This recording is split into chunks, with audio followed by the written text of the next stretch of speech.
Hey, what's up, everybody? Andrew again with Wheel Guns Incorporated.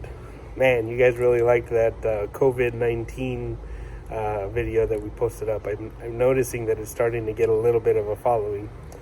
Anyways, wanted to share some quick ideas of what to do for AR lowers. The lowers that you're looking for are going to be either in the ballpark of about maybe 30 to 60 bucks if you're lucky. If you want something custom, you're going to look in the ballpark of about 100, 150 bucks. First thing you guys want to do if you're looking to build an AR, which is what this video is going to be basically primarily about, and you live in California, again, if you don't live in California, stop watching. This doesn't apply to you. You're actually probably going to want a screen. So if you're living in California, you're insistent on buying an Ar15, yes, you have some options. Now, you're not going to be able to order it outright, okay?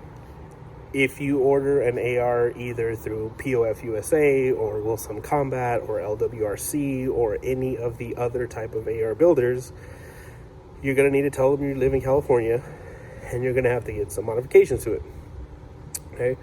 It could potentially look like an AR-15, but you're going to have some trinkets, is the best way to put it. Trinkets to make it compliant with the state. Now, these trinkets are going to make you slower. They may make you completely disassemble parts of the gun in order to reload it, because that's what people voted for, to pass legislation, because nobody pays attention, and ergo we are now fucked with a capital F when it comes to the AR game. So again, if you decide this is something you want to do, tread lightly, because one little mistake and it's a felony, any which way you slice it, okay? So, and don't even think about AR pistols. It's not even going to happen. Not even in the lightest sense, it's not going to happen.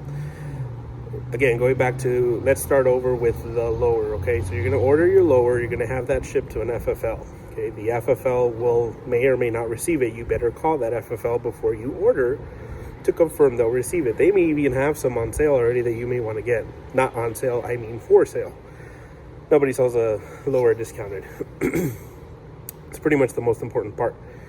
Anything from there, you can buy any other kit anywhere else that has a builder kit. You can buy your components, whatever your price point is, okay? And you can go on Brownells, or you can go on Palmetto State, or you can go on POF USA, or you can go on LWRC, order your uppers, order your stocks, order your pistol grips, triggers, anything to your heart's content, really, you can order that. Come 2021, that may not be the reality anymore, okay? There's legislation going through to have you ship all your parts to an FFL and register them somehow. I don't know how, but they're going to register it in an avenue that puts that part to your name, because the state wants to know everything you have. So I'm telling you now to hurry the hell up. Order your parts, get them in, start building your rifle before you mess something up in the legislative wait, okay? Your lower, once it's in, you got to wait your stupid 10 days, because remember, you have to cool off. Even though you basically ordered a block of metal, you still have to cool off, because Lord knows you couldn't assemble that gun and get anything ready to go quick, okay? Wait your 10 days. By that time, you should already have your other parts on the way, if not already in the mail, maybe even in hand already, while you get that lower DROS to you. DROS, dealer record of sale. It's prior to 2016, it wasn't a registration. Now it is a registration, so the state knows what you have. Again, if you're watching this video, you were asleep when that happened, so now the state's going to know what you have. Let that settle in. The state's going to know what you have. Okay, so you're going to have to build this rifle within compliance, okay? If you're able to build your own rifle still by the time you watch this video, I don't know, you could be watching it in March of 2020, when coronavirus is happening, or you could be watching it a couple years from now. I don't know, things may change. It's on you to figure that out. I'm just helping you along the way today. So you get your kit, put it together. You can have a gunsmith put some parts together for you. Highly recommend, if you can't do the fine details of installing the pin to hold your magazine release or your bolt lock or anything like that, you should definitely seek some help. Most of it is plug and play. In fact, if you do it a couple times and practice with it, you can get pretty proficient really fast. It's not a complicated build. It just takes a little bit of attention to detail. Okay. The part I do not recommend you build at all, unless you really know what the hell you're doing, is the upper receiver and the barrel installation, okay, and seating your gas block. One error and that thing's gonna go boom. Okay, don't fuck it up. Have somebody professionally do it, or just buy it already done. Okay, if you're new to this stuff, you don't know what you're doing. That being said, your barrel is something you really need to. The second thing you really need to consider. Your barrel is going to come chambered in one of several sizes. Okay, the AR platform, Ar15, seats about several different calibers that you may or may not want to train with. Ergo, you should probably look at the 5.56 chambering. Okay, unless you know you're going to stick to only 223 Remington, 223 Remington. Get the 5.56. Okay, the 5.56 has enough space to fit 5.56 cartridge and 223. Sure, they're nearly identical in size, nearly. Okay. Problem is though, is that if you try to put a 5.56 cartridge in a 223, it's not going to fit, and you're going to have some problems, whatever those may be. Could be feeding, could be extracting, could be blown up chamber. I don't know, because the size is too small for the chambering. Okay, it's really all in the length of the throat. That's what she said. So you need to pay attention to that. Make sure you get the 5.56. If you're using it only for sport and competition, and you know you're going to use it only for 223 Remington, then yes, get the 223 Remington or the even tighter 223 Wild. Okay, they all shoot the same cartridge, or bullet, the 223 bullet. It's the brass cartridge that you need to worry about. That's what fits different chambering differently. Aside from that, you have 300 blackout. That will fit in an AR lower. It will feed 300 black cartridges, but you best have a 300 black chamber. Otherwise, again, you will blow up the gun. If it even sits somehow. I don't know how you'd make it fit, but if it did fit, then there you go. It's going to go boom. Another option is 458 SOCOM. Much bigger bullet. Okay, I think you could fit like 10 rounds in a standard 30 round magazine. Okay, much bigger. Used for many different applications, for hunting, shooting through barriers, things like that, but significantly more expensive than 5.56. Okay. What else? Rails.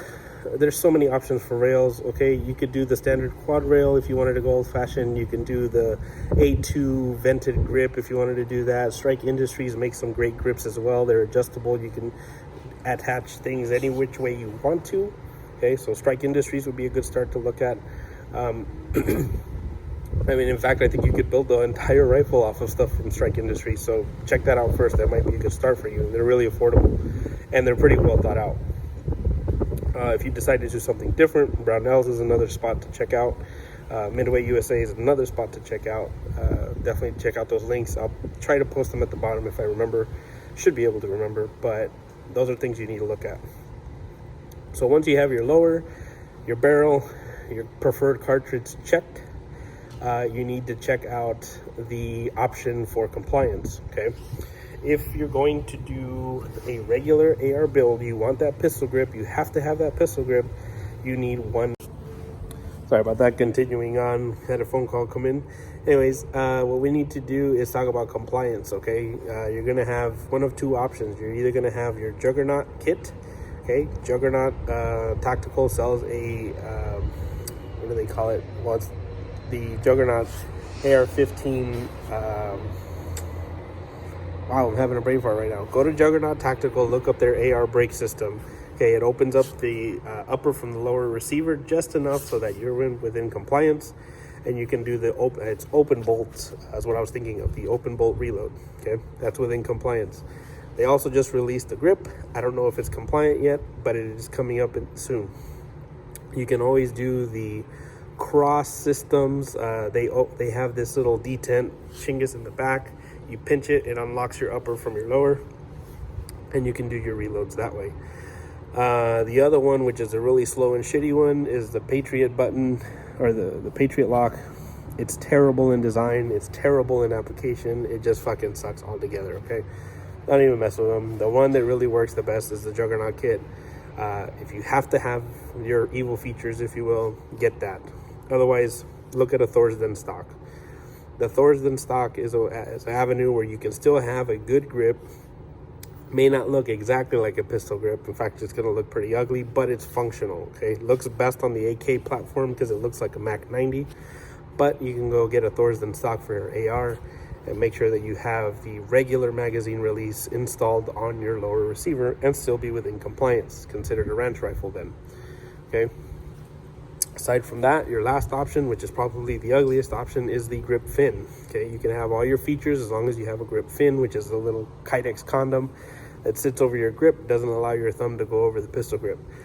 Some guys like it, some guys don't, because it just depends on how you hold your rifle, okay? If you like to hold your rifle without putting your thumb around the grip, go ahead and do so. Some people already do that anyway. Some people train that way. So if it's an option for you, look at that, okay? Moving on to the rest of the rifle, you pick your own stock, you can pick your own buffer tube length, you can do the carbine style, or you can do the full length A2 style. Completely up to you, all right? Barrel length really doesn't make a difference because it has to be 16 inches or greater. You're not looking at a 10-inch barrel, you're not looking at a 14-inch barrel, although you'd have a 14-inch barrel with a welded muzzle brake or a comp on there somehow. Can't have a flash hider, so just make sure you really tread lightly with that stuff. I'm not going to discuss workarounds. I'm not going to discuss the gray areas of the law. You can figure that out on your own, I'm sure, if you're smart enough and competent enough. If you're not, well, then you can figure it out when you're in jail because you made a mistake. So I'm telling you not to play around with it unless you know what the hell you're doing, okay? I'm not going to teach you how to do it either. You need to educate yourself. You need to read SB 880, and you need to figure out what's okay and what's not, and ask questions, okay? I am not a DOJ official. You have a question, call them so you don't get your ass thrown in jail. You need to ask questions. 10-round magazines are still a must. You cannot get, well, we had Freedom Week, so if you had your rifle prior to, you could probably argue that you had your magazines prior, or I hope you bought some in anticipation of getting so.